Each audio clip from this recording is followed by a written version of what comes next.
Bonjour frères et sœurs, heureux d'être avec vous encore pour partager la parole de Dieu ensemble. Sans plus attendre, je vous propose de prendre dans le livre de la Genèse au chapitre 29 et au verset 20, ce texte qui nous dit que Jacob servit 7 années pour Rachel et elles furent à ses yeux comme quelques jours parce qu'il l'aimait.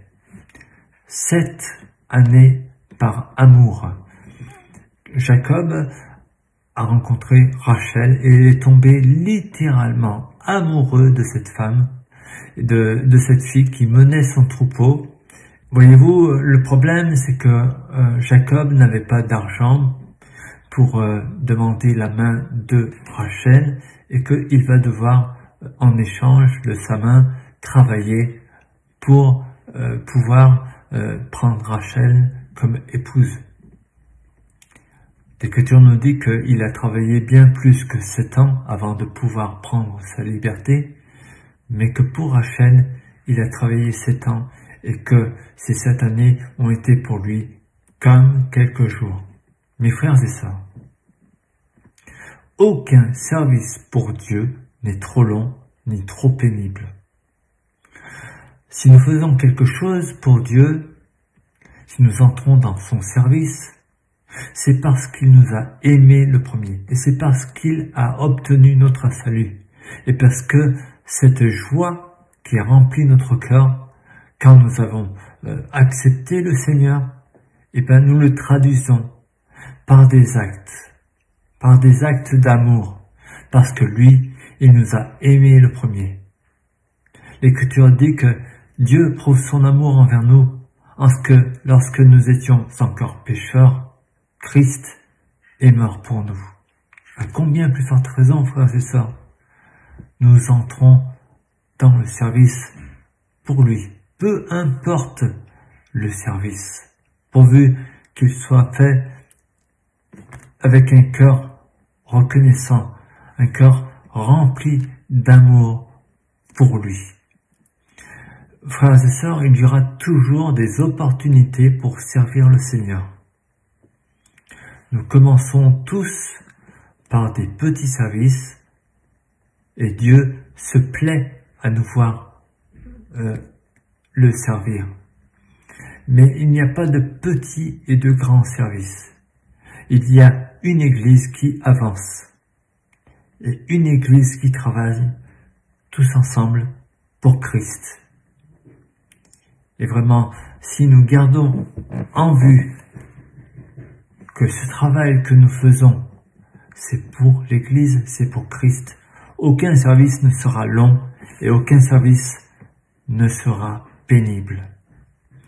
Il y aura toujours des opportunités à prendre et vraiment, cela prouvera que l'amour que nous avons pour Jésus est authentique. Notre amour pour Jésus est vrai.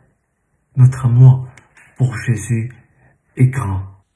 Frères et sœurs, ce qui nous pousse à travailler de plus en plus avec le Seigneur pour son Église, c'est que nous avons la promesse de cette vie éternelle. Et quand cette promesse est prise vraiment au sérieux, le travail que nous accomplissons pour lui nous semble vraiment peu de choses. Comme Jacob, qui trouvait que les 7 années étaient quelques jours, et ben pour nous, c'est la même chose. On est encouragé, on est enthousiasmé à l'idée que notre travail n'est pas un travail fait en vain et que Dieu nous dit dans Hébreux chapitre 6 au verset 10, Dieu n'est pas injuste pour oublier notre travail et l'amour que nous avons montré pour son nom, ayant rendu et rendant encore des services aux saints. Dieu n'est pas injuste. Dieu nous récompensera. Mon frère, ma sœur, ne sois pas découragé. Ne sois pas découragé en te disant, mais ce que je fais, personne ne le voit. Pourtant, je travaille beaucoup pour l'Église et mon travail n'est jamais valorisé à sa juste valeur. Dieu sait, Dieu voit. Et tout travail, Dieu le récompense. Dieu récompense le travail que tu feras pour l'Église. Dieu n'est pas injuste.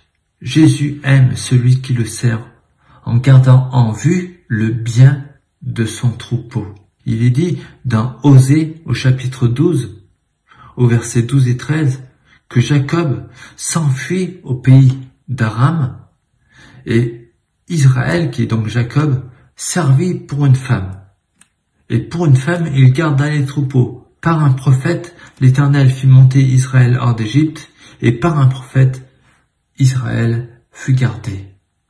Nous avons la promesse que Dieu nous garde dans notre service.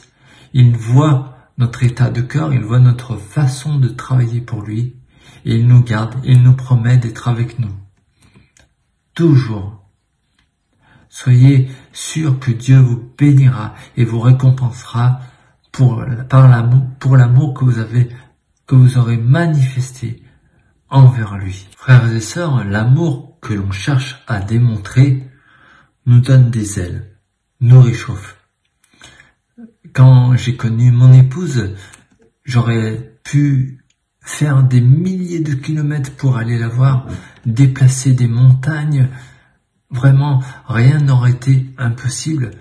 Et quand j'ai connu le Seigneur, croyez-moi, j'ai passé mon temps sur les routes pour pouvoir écouter la parole de Dieu. Vous savez, la parole de Dieu, quand on la comprend, quand on l'aime, elle procure en nous un amour intarissable, un amour si grand qu'on ferait tout pour notre Jésus.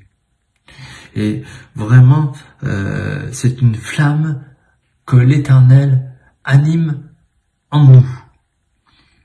Et voyez-vous, dans des Cantiques, chapitre 8, à partir du verset 6, nous lisons « Mets-moi comme un sceau sur ton cœur, comme un sceau sur ton bras, car l'amour est plus fort que la mort, la jalousie est inflexible comme le séjour des morts. Ces ardeurs sont des ardeurs de feu, une flamme de l'Éternel. Les grandes eaux ne peuvent éteindre l'amour, et les fleuves ne le submergeront point. Quand un homme offrirait tous les biens de sa maison contre l'amour, il ne s'attirerait que du mépris. » Mes amis, l'amour que nous éprouvons envers Jésus nous pousse à agir pour lui, par lui, bien sûr, par lui, par l'amour qu'il met en nous, mais aussi pour lui. Frères et sœurs, je vous encourage, parce que Dieu a fait alliance avec nous, ne l'oubliez pas. Et par tous les moyens, nous voulons lui dire que nous l'aimons.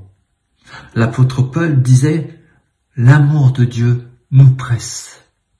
Il avait en lui cet amour qui le poussait loin, loin pour prêcher l'évangile.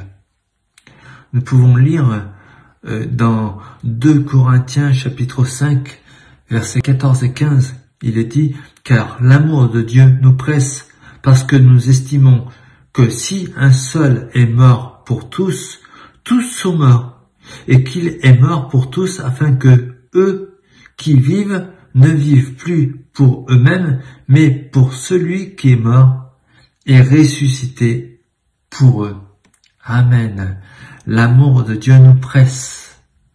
Et c'est pourquoi nous rentrons dans son service. Alors, frères et sœurs, pour terminer, j'aimerais vous dire que plus nous nous laissons aimer par Jésus, plus nous laissons son amour nous remplir, plus nous chercherons à prouver notre amour pour lui. Le service que nous rendrons sera en échange une offrande agréable et comme un parfum de bonne odeur, comme Christ a fait pour nous. Regardez dans Éphésiens 5:2, marchez dans la charité, c'est-à-dire l'amour, à l'exemple de Christ qui nous a aimés et qui s'est livré lui-même à Dieu pour nous comme une offrande et un sacrifice de bonne odeur.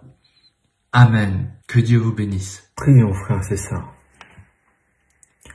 Père céleste, éternel Dieu, je t'apporte tout mon amour, toute ma joie, Seigneur, parce que tu as obtenu mon salut, tu as obtenu ma délivrance.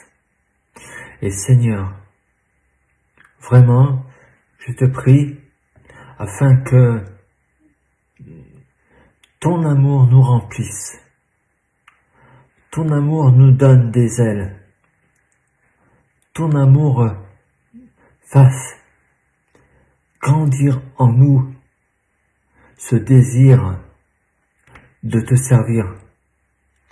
Parce que Seigneur, c'est quand on te sert, Seigneur, que on prend conscience de vraiment qui tu es.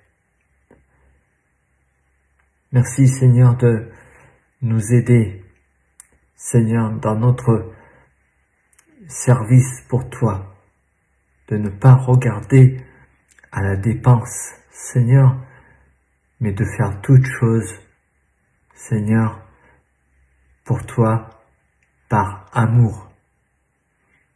À toi seul soit la gloire, Seigneur. À toi seul la puissance. À toi seul l'honneur. Bénis mes frères et sœurs, Seigneur. Encourage-les, fortifie-les. Donne-leur, Seigneur, le désir, Seigneur, de rentrer dans le travail que tu vas leur montrer. Un travail qui ne sera pas pénible, mais que tu béniras, parce que tu aimes ceux qui se mettent en marche pour toi.